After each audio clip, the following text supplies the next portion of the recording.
Welcome সবাইকে আমাদের আরেকটা এপিসোডে। আমাদের এই এপিসোডটা কমপ্লেক্স নাম্বার বা জটিল সংখ্যার উপর। জটিল সংখ্যায় আসলে ক্যালকুলেটর হ্যাকস অনেক বেশি। তুমি চাইলে অলমোস্ট সব টাইপের অঙ্কই ক্যালকুলেটর দিয়ে সলভ করে ফেলতে পারবা। সো আমরা শুরু করতেছি। জটিল সংখ্যায় ক্যালকুলেটর হ্যাকসগুলোকে আমরা কয়েকটা ভাগে ভাগ করব। আমাদের প্রথমত থাকবে সরলীকরণ। বিশাল বিশাল আকৃতির কমপ্লেক্স নাম্বারকে তুমি খুব ইজিলি a+ib এই টাইপের আকারে নিয়ে আসতে পারবা। তারপর আমাদের থাকবে মডুলাস আর আর্গুমেন্ট নির্ণয়। এরপর যেটা আসবে সেটা হচ্ছে জটিল সংখ্যা আর ইকুয়েশন রিলেটেড কিছু ম্যাথস আছে, আমরা সেগুলো করব। এরপর আমরা অয়েলারের সূত্র নিয়ে কিছু জিনিসপত্র দেখব এবং সবার শেষে আমাদের বইয়ে কিন্তু বর্গমূল, ঘনমূল, তারপর চতুর্থমূল এগুলো রিলেটেড অনেক অঙ্ক আছে, তাই না? এই সবগুলোই আসলে ক্যালকুলেটর দিয়ে সলভ করা যায়, ডিরেক্টলি করা যায় না, বাট অয়েলারের সূত্র তুমি যদি জানো খুব ইজিলি সেটা সলভ করে ফেলতে পারবা। আমরা সেগুলোও দেখব। প্রত্যেকটা ক্যালকুলেটরেই জটিল সংখ্যার কাজকর্ম করার জন্য একটা ডেডিকেটেড মোড আছে। নর্মালি তুমি যদি ডিসপ্লেতে খেয়াল করো দেখবা যে কোনো আই কিন্তু লেখা নাই। যদি আমি কমপ্লেক্স মোডে যাই সেখানে ডিসপ্লেতে একটা আই চলে আসবে। সেখানে যাওয়ার জন্য আমাদের যেটা করতে হবে, মোড প্রেস করে 2 নাম্বারে যেতে হবে। খেয়াল করো এখানে কি চলে আসছে, কমপ্লেক্স লেখা চলে আসছে। আর ইএক্সেও সেম কাজটাই করতে হবে, মেনুতে চাপ দিয়ে আমাদের 2 নাম্বার প্রেস করতে হবে। খেয়াল করো এখানে আই নামে একটা বাটন চলে আসছে, দ্যাট মিনস আমরা কমপ্লেক্স মোডে চলে গেছি। এবার প্রত্যেকটা ক্যালকুলেটরে এই 3টা বাটন সম্পর্কে আইডিয়া রাখতে হবে। একটা হচ্ছে আমরা কিভাবে আই ইনপুট দিব। খেয়াল করো আমাদের ইএস ক্যালকুলেটরে ইএনজি এই লেখাটা প্রেস করলেই দেখো আমাদের আই দিতেছে, তাই না? সো এই বাটনটা দিয়ে তুমি আই ইনপুট দিতে পারবা। ইএক্স ক্যালকুলেটরেও সেম, এখানে একটা আই বাটন আছে। আমাদের আরেকটা বাটন খেয়াল রাখতে হবে, সেটা হচ্ছে অ্যাঙ্গেল বাটনটা। জটিল সংখ্যায় মডুলাস আর্গুমেন্ট হিসেবে ইনপুট দেওয়ার জন্য আমাদের একটা অ্যাঙ্গেল বাটন রয়েছে প্রত্যেকটা ক্যালকুলেটরেই। সেটা খেয়াল করো কোথায় আছে, শিফট তুমি যদি এখানে চাপ দাও এই দেখো অ্যাঙ্গেল বাটনটা এখানে চলে আসছে। আর ইএস প্লাসে রয়েছে এখানে শিফট, তুমি যদি এখানে প্রেস করো এটা হচ্ছে আর্গুমেন্টের অ্যাঙ্গেল দেওয়ার জন্য। আর জটিল সংখ্যার যাবতীয় কাজের অপশনের জন্য আমাদের 2টা ক্যালকুলেটরেই 2টা বাটন রয়েছে। ইএক্সে অপশন মেনুগুলো এখানে পাওয়া যাবে, যে অপশন বাটনটা প্রেস করলেই তুমি এখানে পাবা, অনেকগুলো অপশন রয়েছে। আর ইএসএ যেটা পাবা সেটা হচ্ছে এইখানে শিফট, তারপর 2 নাম্বারে প্রেস করতে হবে। খেয়াল করো আমাদের অপশনগুলো কিন্তু পেয়ে গেছি। মোটামুটি এতটুকুই ডিফারেন্স ইএস প্লাস ক্যালকুলেটর আর ইএক্সের। আমরা যেহেতু বাটনগুলো চিনে ফেলছি, এখন আমাদের একটা ক্যালকুলেটর ইউজ করলেই হবে, আমরা ইএক্সটা ইউজ করব। আমাদের প্রথম টাইপ হচ্ছে সরলীকরণ। তোমাকে জটিল সংখ্যা অনেক বিচ্ছিরি আকারে দেওয়া থাকতে পারে। একটু খেয়াল করো এখানে কিন্তু অনেক জটিল একটা আকারে দেওয়া আছে, তাই না? একটা জটিল সংখ্যা যত কমপ্লেক্স ফরম্যাটেই দেওয়া থাকুক না কেন সেটাকে তুমি a+ib এই আকারে নিয়ে আসতে পারবা, যেখানে a আর b হচ্ছে 2টা বাস্তব সংখ্যা।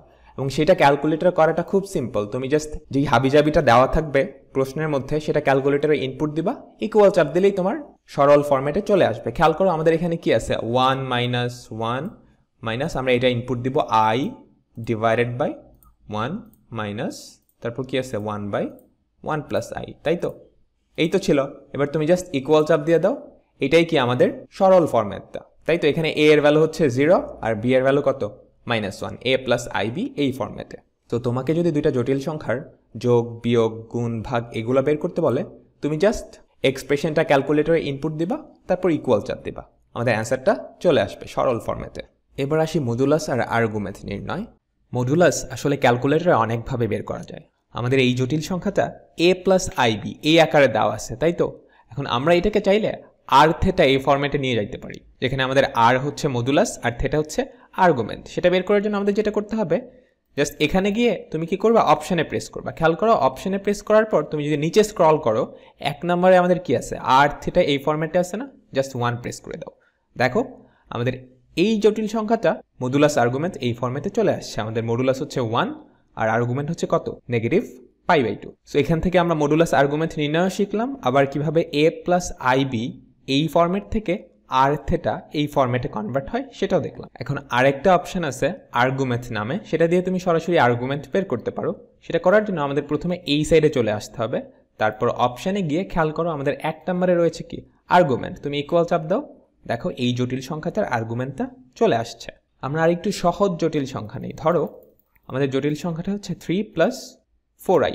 এখানে আরও কয়েকটা অপশন আছে, আমরা অপশনে গিয়ে খেয়াল করো 2 নম্বরে কি বলছে, কনজুগেট। তাই তো, একটা জটিল সংখ্যার কনজুগেট কিন্তু বের করা যায়। কিভাবে করা যায়, তুমি i এর কোএফিসিয়েন্টটার সাইন চেঞ্জ করলেই কি আমাদের কোনো একটা জটিল সংখ্যার কনজুগেটটা বের হয়ে যাবে। খেয়াল করো আমরা 2 নম্বর যদি দেই, এটা এখানে দেওয়া যাবে না, ওই পাশে গিয়ে তারপর দিতে হবে। খেয়াল করো অপশন গিয়ে আমরা 2 নম্বর খেয়াল করি, ইকুয়াল চাপ দাও, দেখো এই জটিল সংখ্যাটার কনজুগেটটা কি হয়ে গেছে, বের হয়ে গেছে। আমাদের জটিল সংখ্যা প্রকাশের আরেকটা ওয়ে আছে, সেটা হচ্ছে মডুলাস আর্গুমেন্ট ফরম্যাট। 2 ধরো আমাদের একটা জটিল সংখ্যা হচ্ছে 1 আর আর্গুমেন্ট হচ্ছে 45।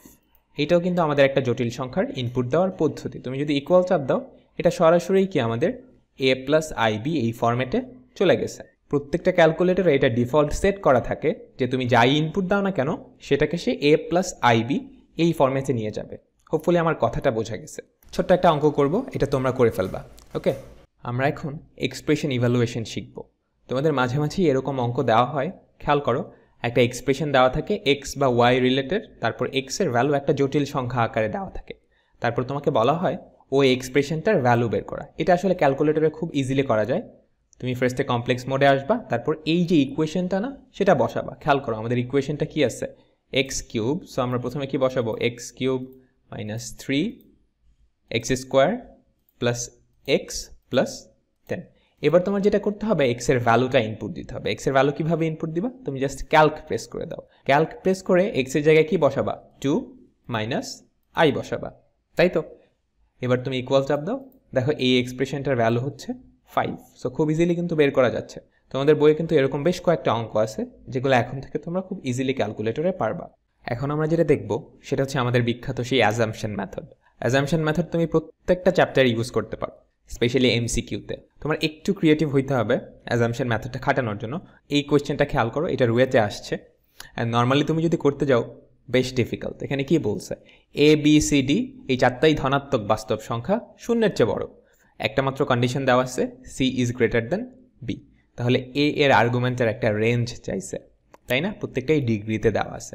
এখন তুমি যেটা করবা, সবগুলাই ধনাত্মক বাস্তব সংখ্যা ধরে নিবা। সো আমরা ক্যালকুলেটরে এবার যেটা করব, এ এর ভ্যালু মনে করো 1 ধরে নেই, তাহলে উপরে কি থাকতেছে খেয়াল করো, 1 প্লাস আই, আর নিচে কি থাকতেছে, B is greater than, B is less than C, কিন্তু সি এর ভ্যালু হচ্ছে বড়। সো আমরা বি এর ভ্যালু যদি 1 ধরে নেই, তাহলে সি এর ভ্যালু ধরো 2 ধরলাম। তোমার যদি ইচ্ছা হয় তুমি 3 ধরতে পারো। ডি এর উপরে কোনো কন্ডিশন আছে, বাস্তব ধনাত্মক, আমরা সেটাও 1 ধরে নেই। সো আমাদের কি আসতেছে, আই। এখন কি করতে হবে, এইটার আর্গুমেন্ট বের করতে হবে, তাই না? অপশনে গিয়ে কি করব, আমরা আর্গুমেন্টে প্রেস করব। একটু খেয়াল করো, আমাদের অপশনগুলো কিন্তু ডিগ্রিতে আছে, বাট আমাদের ক্যালকুলেটরের মোডটা কি রেডিয়ান, আমরা চেঞ্জ করব। সো শিফট সেট আপে গিয়ে আমাদের কি 2 নম্বরে যেতে হবে, তারপর 1 নাম্বার প্রেস করব, বুঝছি? এবার তুমি জাস্ট ইকুয়াল চাপ দিয়ে দাও, দেখো আমাদের অ্যান্সারটা কত, 97 পয়েন্ট সামথিং কিছু একটা আসছে। সেটা কোন রেঞ্জে পড়ে, 90 এর থেকে বড়, 180 থেকে ছোট। সো আমাদের অ্যান্সার হচ্ছে কত, বি। এরকম আরও কিছু অঙ্ক তোমরা ক্যালকুলেটর দিয়ে সলভ করতে পারো অ্যাজাম্পশন মেথডের মাধ্যমে। এগুলো প্র্যাকটিস করতে চাইলেই তোমরা ওই বোর্ড পরীক্ষার অঙ্কগুলো দেখবা, কিংবা অ্যাডমিশন টেস্টে, ইঞ্জিনিয়ারিং অ্যাডমিশন টেস্টে যে অঙ্কগুলো আসে সেগুলো গো থ্রু করলেই দেখবা অনেক অঙ্ক আছে যেগুলো তোমরা কি অ্যাজাম্পশন মেথডে সলভ করতে পারতেছো। আমরা এখন একটু কনসেপচুয়াল জিনিসপাতি দেখব। আমাদের জটিল সংখ্যাকে বেশ কয়েকটা ফরম্যাটে প্রকাশ করা যায়, তাই তো? আমাদের প্রথম যেই ফরম্যাটটা ছিল সেটা হচ্ছে এ প্লাস আইবি এই ফরম্যাটে, তাই না? তারপর আমরা আরেকটা ফরম্যাট দেখছিলাম, সেটা হচ্ছে এরকম আর থেটা, যেখানে আর হচ্ছে আমাদের মডুলাস আর থেটাটা হচ্ছে কি আর্গুমেন্ট। এইটাকে আমরা যেটা লিখতে পারি সেটা হচ্ছে r into cos theta plus i sin theta, তাই তো? এবার এইটা থেকে আরও বেশ সুন্দর একটা ফরম্যাটে নিয়ে আসা যায় আমাদের এই জটিল সংখ্যাকে, সেটা হচ্ছে r E to the power I theta. এই জিনিসটাকেই এইটা লেখা যায়, আর এই ফরম্যাটটাকে বলা হয় আমাদের অয়েলারের ফরম্যাট, যেখানে আমাদের জটিল সংখ্যার মডুলাসটা হচ্ছে আর আর্গুমেন্টটা হচ্ছে কি থেটা। এইটা কিভাবে আসছে সেটা আমরা এখন একটু দেখব। এইটা বোঝার জন্য তোমাদের প্রথমে ম্যাকলরিন সিরিজ সম্পর্কে জানতে হবে। দেখো আমরা e to the power x এইটাকে ম্যাকলরিন সিরিজে যদি বিস্তার করি তাহলে এই জিনিসটা পাওয়া যাবে, তাই তো? এখন আমাদের জটিল সংখ্যার ওই ফরম্যাটে কি ছিল, r into cos theta plus i sin theta. এখন আমরা যেটা করব, সাইন থিটাকেও বিস্তার করব, আবার কস থিটাকেও বিস্তার করব। আমরা সাইন এক্সকে যদি ম্যাকলরিন সিরিজ অনুযায়ী বিস্তার করি তাহলে যেটা পাবো সেটা হচ্ছে এই জিনিসটা। এবার কজ এক্সকেও আমরা ম্যাকলরিন সিরিজ অনুযায়ী বিস্তার করব, তাহলে যেটা পাবো সেটা হচ্ছে আমার এই সিরিজটা আমরা পাবো। এবার আমরা যেটা করলাম, আমাদের প্রথম সিরিজটা খেয়াল করো, এইখানে আমরা এক্সের জায়গায় আই এক্স দিয়ে রিপ্লেস করে দিলাম, তাহলে আমাদের ধারাটা কি দাঁড়াচ্ছে খেয়াল করো তো, e to the power i x equals to 1 plus একটা সিরিজ চলে আসবে, তাই না? সেটাকে আমরা যদি একটু সিম্পলিফাই করি তাহলে সেই সিরিজটার অ্যাকচুয়ালি দুইটা পার্ট পাওয়া যায়। একটা হচ্ছে আমাদের রিয়েল পার্ট, আর একটা হচ্ছে কি আমাদের ইমাজিনারি পার্ট যেটার সাথে আমাদের আই থাকবে। এবার একটু রিয়েল পার্টটার দিকে খেয়াল করলেই বুঝতে পারবা যে রিয়েল পার্টটা আসছে সেটা আসলে কিছুই না, আমাদের কজ এক্সের সিরিজ, তাই না? খেয়াল করো, কজ এক্সের সিরিজ। আর যে ইমাজিনারি পার্টটা আসছে সেটা কি? সাইন এক্সের সিরিজ। তার মানে আমরা e to the power i x এইটাকে কি লিখতে পারি? Cos x plus i sin x, তাই তো? এইবার আমরা যদি এইটার দুই পাশে আর দিয়ে গুণ করি, খেয়াল করো তো, r E to the power i x equals to কি থাকতেছে? R into cos x plus i sin x, তাই তো? এখন খেয়াল করো তো, আমাদের যে রাইট সাইডটা আসছে সেটা কিন্তু তোমাদের সবার পরিচিত। এটা কিন্তু জটিল সংখ্যার একটা ফরম্যাট, তাই তো? যেটাকে পোলার ফরম্যাট বলা হয়। এখন এই ফরম্যাটটা আর এটা যদি ইকুয়াল হয় তাহলে এইটাকেও কি আমরা জটিল সংখ্যার একটা ফরম্যাট বলতে পারি? দ্যাট মিনস আমরা জটিল সংখ্যার নতুন একটা ফরম্যাট পেলাম, সেটা হচ্ছে r E to the power i x. আমরা এক্স এর জায়গায় থিটা দিয়ে রিপ্লেস করতে পারি, তোমার যদি থিটা দিয়ে সুবিধা হয়। তো আর ই টু দি পাওয়ার, যেখানে আমাদের আরটা হচ্ছে মডুলাস আর থিটাটা কি? আর্গুমেন্ট। হোপফুলি এই জিনিসটা সবাই বুঝতে পারছো, তাই না? আমরা একটা জটিল সংখ্যা দেখি, 5 e to the power i pi by 2। দেখো এইটা কিন্তু একটা জটিল সংখ্যা যার মডুলাস হচ্ছে কত? 5 আর আর্গুমেন্ট কত? Pi by 2। এইটা থেকে আসলে গণিতের সবচেয়ে সুন্দর ইকুয়েশনটা ডিরাইভ করা যায়। খেয়াল করো তো, আমরা একটা জটিল সংখ্যা নিয়ে আসি, সেই জটিল সংখ্যাটার মডুলাস হচ্ছে 1 আর আর্গুমেন্ট হচ্ছে পাই। সো আমরা কি লিখতে পারি? 1 e to the power i pi equals to কত আসতেছে? খেয়াল করো তো, এই জটিল সংখ্যাটার মডুলাস হচ্ছে 1 আর এটাকে আমরা কস theta plus i sin theta আকারে তো লিখতেই পারি। So cos pi plus i sine pi, তাই তো?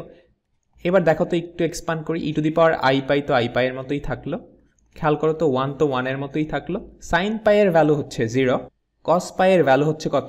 -1, তাই তো? এবার আমি যদি এক পাশে নিয়ে আসি, কি দাঁড়াচ্ছে? E to the power i pi plus 1 equals to 0।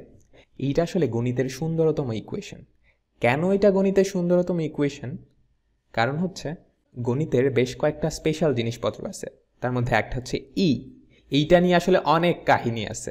তারপর যে স্পেশাল জিনিসটা সেটা হচ্ছে পাই নিয়েও আসলে গবেষণার শেষ নাই। তার চেয়েও আশ্চর্য জিনিস হচ্ছে কি? আমাদের আই, তাই তো? আরও দুইটা আশ্চর্য জিনিস, সেটা হচ্ছে 1 আর 0। সো কি দেখা যাচ্ছে আসলে? ম্যাথসের যতগুলা বিস্ময়কর জিনিস আছে প্রত্যেকটাই কিন্তু আমাদের এই ইকুয়েশনের মধ্যে চলে আসছে। তাই এইটাকে the most beautiful equation of math বলা হয়। এইটা আসলে কি মিন করে, ফিজিক্যাল মিনিংটা কি, সেটা নিয়ে হয়তো আমরা অন্য একদিন আরেকটা ভিডিও বানাবো। আজকে এই পর্যন্তই, বেশি লম্বা করে ফেলতেছি। আমরা এতক্ষণ এত কথাবার্তা বললাম একটা কারণে, সেটা হচ্ছে মূল নির্ণয় করা। তুমি যে কোনো জটিল সংখ্যার যে কোনো মূল খুব ইজিলি বের করে ফেলতে পারবা। মনে করো তোমাকে একটা জটিল সংখ্যা দেওয়া আছে a প্লাস আইবি এই ফর্মেটে, এখন তোমাকে এইটার 10th মূল বাইর করতে বললো। 10th মূল কিন্তু 10টা, তাই না? তুমি বের করতে পারবা? খুব ইজিলি বের করে ফেলতে পারবা ক্যালকুলেটর দিয়ে। 7th মূল 6th মূল যেটাই বের করতে বলো তুমি করে ফেলতে পারবা। সেইটার জন্য এইটাকে প্রথমে আমাদের r E to the power I theta এই ফর্মেটে নিয়ে যেতে হবে। ধরো আমরা এই জটিল সংখ্যাটার nth মডুলাসটা বের করব। সো আমরা যেটা বের করব সেটা হচ্ছে এই জটিল সংখ্যাটার nth modulus. So R E to the power I theta, তাই না? সো এইটার nth মডুলাস তুমি যদি বের করো তাহলে কি দাঁড়াচ্ছে? খেয়াল করো তো, r to the power 1/n e to the power I theta whole to the power n, তাই না? এটাকে আমরা যেটা লিখতে পারি r to the power 1/n e to the power I theta divided by n, তাই তো? এখন তোমরা একটু খেয়াল করলেই বুঝতে পারবা যে এখানে আমাদের মডুলাস যেটা, সেই মডুলাস হচ্ছে কি? আর টু দি পাওয়ার 1/n। এখন তোমরা যখন nth মূল বাইর করবা সেখানে কিন্তু nটা মূল থাকবে। প্রত্যেকটা মূলেরই মডুলাস কিন্তু আর টু দি পাওয়ার 1/n, অর্থাৎ আমরা যতগুলা মূল পাবো প্রত্যেকটা মূলেরই মডুলাস হবে কত? আর টু দি পাওয়ার 1/n। আর দ্বিতীয়ত একটা কথা, সেটা হচ্ছে তুমি যদি একটা জটিল সংখ্যাকে, আর দ্বিতীয় যেই কথাটা তুমি খেয়াল করো, দেখো এখানে তুমি একটা মাত্র আর্গুমেন্ট পাচ্ছ, তাই না? খেয়াল করো যে জটিল সংখ্যাটা আসছে সেটার আর্গুমেন্ট কত? θ/n, তাই তো? এই জটিল সংখ্যাটার আর্গুমেন্ট হচ্ছে θ/n। এখন মূলগুলোর যেই প্রপার্টি সেটা হচ্ছে ওই মূলগুলা আমাদের যেই 360 ডিগ্রি আছে না, সেটাকে সমান n ভাগে ভাগ করে ফেলবে। এটা কেন করবে সেটার এক্সপ্লেনেশনটাও খুবই খুবই সুন্দর, আমরা জটিল সংখ্যা পড়ার সময় হয়তো দেখব। পুরোপুরি ফিল করার মতো জিনিস ওইগুলা। তার মানে এখানে কি এনটা মূল হয়েছে না? সো আমাদের এনটা মূল যেটা করবে 360 ডিগ্রিকে সমান এনটা ভাগে ভাগ করে ফেলবে। সো প্রত্যেকটা ভাগে অ্যাঙ্গেল কত করে থাকবে? এত করে থাকতেছে। সো আমাদের যে সেকেন্ড মূলটা সেটা কি হবে? r⁴ 1/n। আমরা কি করব? এইটার সাথে θ/n এর সাথে কত যোগ করব? 360 ডিভাইডেড বাই n, এটা যোগ করে দেব। এভাবে তুমি পরেরটা পাবা, n এর ভ্যালু যতগুলা হবে তুমি এক্স্যাক্টলি ততগুলা মূল পাবা। আমার কথাটা হোপফুলি বোঝা গেছে। এখানে আরেকটা কথা, সেটা হচ্ছে তুমি যখন প্রথম মূল থেকে দ্বিতীয় মূলে যাচ্ছ কি করতেছো? এই অ্যাঙ্গেলটা যোগ করতেছো না? এখন এই অ্যাঙ্গেলটা যোগ না করে তুমি আরেকটা জটিল সংখ্যা এটার সাথে গুণ করতে পারো। সেটা হচ্ছে এই জটিল সংখ্যাটা গুণ করবা, যেটার মডুলাস হচ্ছে 1। দেখো, তুমি যখন 1 মডুলাস বিশিষ্ট কোনো একটা জটিল সংখ্যা দিয়ে গুণ করো, আমাদের গুণফলের যে মডুলাস সেটা কিন্তু এটার সমানই হবে। বাট আমরা কি চাচ্ছি? আর্গুমেন্টটা এটার সাথে কিছু একটা যোগ হোক। সো আমরা যেটা অ্যাড করব এখানে 360 ডিভাইডেড বাই n, অর্থাৎ এই জটিল সংখ্যাটাকে এটা দিয়ে যদি আমি গুণ করি তাহলেই কিন্তু আমরা এটা পাবো। এখন অনেকেই বলতে পারো যে কিভাবে পাবো, আমি দেখাচ্ছি, খেয়াল করো। এই জিনিসটাকে আমরা কি লিখতে পারি? r⁴ 1/n e⁻i θ/n, তাই তো? এবার তুমি এটার সাথে কাকে গুণ করতেছো? এইটাকে না? সো এইটাকে আমরা যেটা লিখতে পারি, এখানে r এর ভ্যালু কত? 1 না? 1 e⁻i θ-র ভ্যালু কত? i θ-র ভ্যালু হচ্ছে 360 ডিভাইডেড বাই n। খেয়াল করো, গুণ করলে তুমি কি পাবা? আমাদের মডুলাস কি r⁴ 1/n থাকবে, আর e⁻ কি হবে? i into θ/n plus 360 divided by n। খেয়াল করো, এই যে জটিল সংখ্যাটা সেটাকে আমরা কি আকারে লিখতে পারি? r⁴ 1/n, তারপর এই অ্যাঙ্গেলটাকে কি লেখা যায়? θ/n plus 360 divided by n, তাই তো? এটা কি আমাদের সেকেন্ড মূল। এবার এই মূলের সাথে আমি যদি আবার এইটা দিয়ে গুণ করি তাহলে কি আমরা থার্ড মূলটা পাবো। তারপর সেটার সাথে আবার এটা দিয়ে গুণ করলে কি ফোর্থ মূলটা পাবো। অনেক কমপ্লেক্স জিনিস কি পড়াই ফেলছে? আমরা এক্সাম্পল দেখি, তাইলে আসলে অনেক সোজা হয়ে যাবে। আমাদের কোয়েশ্চেনটা খেয়াল করো, 3 + 4i এর ষষ্ঠ মূল বের করতে বলছে, তাই না? সো আমাদের প্রথম কাজ হচ্ছে এটাকে r⁵ এই ফরম্যাটে নিয়ে যাওয়া, তাই তো? 3 + 4i এটাকে কি করব? r⁵ এই ফরম্যাটে নিয়ে যাব। তারপর কি বলছে? ষষ্ঠ মূল না? দ্যাট মিনস 6টা মূল আসবে। কিন্তু আমরা এখন ওই 6টা মূল ক্যালকুলেটরে, আমাদের প্রথম কাজ কি? r⁵ এই ফরম্যাটে নিয়ে যাওয়া। সো 3 + 4i, তাই তো? এই সংখ্যাটার মডুলাসই কিন্তু আমাদের r, তাই না? সো এটার মডুলাস কেমনে বাইর করবা? ওই যে অ্যাবসোলুট দিয়ে সেটার ভেতরে তুমি এই সংখ্যাটা নিয়ে যাবে। সো 3 + 4i, তাই তো? আর এইটার আর্গুমেন্ট কি হবে? আর্গুমেন্টের জন্য আমাদের একটা অপশান রয়েছে, তাই তো? সো এই যে এইটা দিয়ে আমাদের এইটার আর্গুমেন্টটা বের করতে হবে। অপশানে খেয়াল করো, আর্গুমেন্ট কত আছে? 1 নম্বরে আমাদের আর্গুমেন্ট আছে, সেটা কত? 3 + 4i, তাই তো? এটা কিন্তু আমাদের আসল সংখ্যাটা, তাই না? এখন এইটার প্রথম মূলটা বের করার জন্য আমাদের কি করতে হবে? ওই যে মডুলাস যেটা ছিল না, তার উপর পাওয়ারটা কি দিতে হবে? যতগুলা মূল সেটা দিয়ে দিতে হবে, তাই তো? খেয়াল করো, আমরা এটার পাওয়ার কত দিব? এটার পাওয়ার দিয়ে দিব কত? 1/6, তাই তো? এই হচ্ছে আমাদের প্রথম মূলটা বের হয়ে গেল। আর আর্গুমেন্টটা কি হবে বলতে পারবা? আর্গুমেন্ট কি হবে? 6 দিয়ে ভাগ করতে হবে না? সো 6 দিয়ে কি করলাম? ভাগ করে দিলাম। সো এই যে সংখ্যাটা আমাদের স্ক্রিনে দেখতে পারতেছো সেটা হচ্ছে 3 + 4i এর 6টা মূলের মধ্যে একটা মূল। সো তুমি ইকুয়াল চাপ দাও, এই হচ্ছে কি আমাদের প্রথম মূলটা পেয়ে গেছো, তাই না? এবার এখান থেকে তুমি দ্বিতীয় মূল কেমনে পাবা? জাস্ট এই আনসারটার সাথে 1, তারপর কি 360কে 6 দিয়ে ভাগ করলে আমরা যে অ্যাঙ্গেলটা পাবো। 6 দিয়ে কেন ভাগ করতেছি? কারণ 6টা মূল 6টা সমান ভাগে ভাগ করবে, ডিভাইডেড বাই 6। এবার তুমি যদি ইকুয়াল চাপ দাও কোনটা পাবা? এখন যেটা পাইছো এটা হচ্ছে আমাদের সেকেন্ড মূল বা দ্বিতীয় মূল। আবার তুমি ইকুয়াল চাপ দাও, যেটা পাইছো সেটা হচ্ছে তৃতীয় মূল।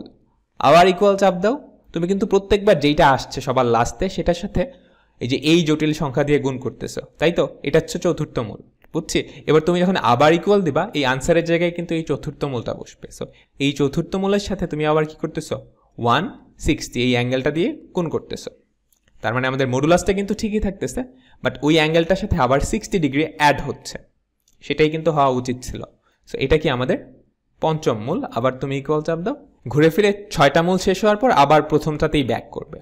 হোপফুলি আমার কথাটা বোঝা গেছে। এখন তোমাদের যে কোনো মূলই বের করতে দেখ না কেন, হোপফুলি তোমরা পারবা। ক্যালকুলেটরে কিন্তু সরাসরি মূল বের করার কোনো অপশন নাই। লাইক তুমি এই সংখ্যাটার উপরে পাওয়ার দিয়ে দিলা 1/6, সেটা কিন্তু হবে না, সেটা ক্যালকুলেটর বের করতে পারে না। বর্গমূলও তুমি এক্স্যাক্টলি সেম ভাবে বের করতে পারবা, কিন্তু বর্গমূল যখন এমসিকিউতে আসে আরেকটা বেশ সহজ ওয়ে আছে, সেটা হচ্ছে তুমি অপশনগুলোকে স্কোয়ার করে দিবা। দেখো বর্গমূলকে তুমি যদি স্কোয়ার করো তাহলে কি সেম নাম্বারটা ফেরত আসবে না? আমরা সেই স্ট্র্যাটেজিটা এখানে খাটাবো। একটা অঙ্ক করি। আমাদের স্ক্রিনে 2টা অঙ্ক আছে, প্রথমটা আমি করে দিব আর দ্বিতীয়টা তোমরা করবা। দ্বিতীয়টার মতো একটা অঙ্ক কিন্তু করাইছি, ইনফ্যাক্ট সেটা দ্বিতীয়টা থেকে অনেক কঠিন। প্রথমটা খেয়াল করো, এখানে কি বলছে? এইটার বর্গমূল নির্ণয় করতে বলছে। কি করবা? তুমি সবগুলো অপশন জাস্ট স্কোয়ার করে দেখবা যে কোনটাকে স্কোয়ার করলে আমাদের যেটা দেওয়া আছে সেটার সমান হবে। বুঝছো আমার কথা? সো একটু চেক করো তো, প্লাস মাইনাস প্রত্যেকটাই প্লাস মাইনাস আছে, সো আমরা প্লাস মাইনাস দিয়ে চেক করতেছি না, শুধু প্লাস দিয়ে চেক করলেই হবে অথবা শুধু মাইনাস দিয়ে চেক করলেই হবে। খেয়াল করো তো, 3 মাইনাস টুয়াইস আই, এটা যদি আমরা স্কোয়ার করি তাহলে কি পাবো? 5 মাইনাস 12i, অর্থাৎ মিলল না। এরপর তুমি সেকেন্ডটা করবা, এরপর থার্ডটা করবা, এরপর ফোর্থটা করবা।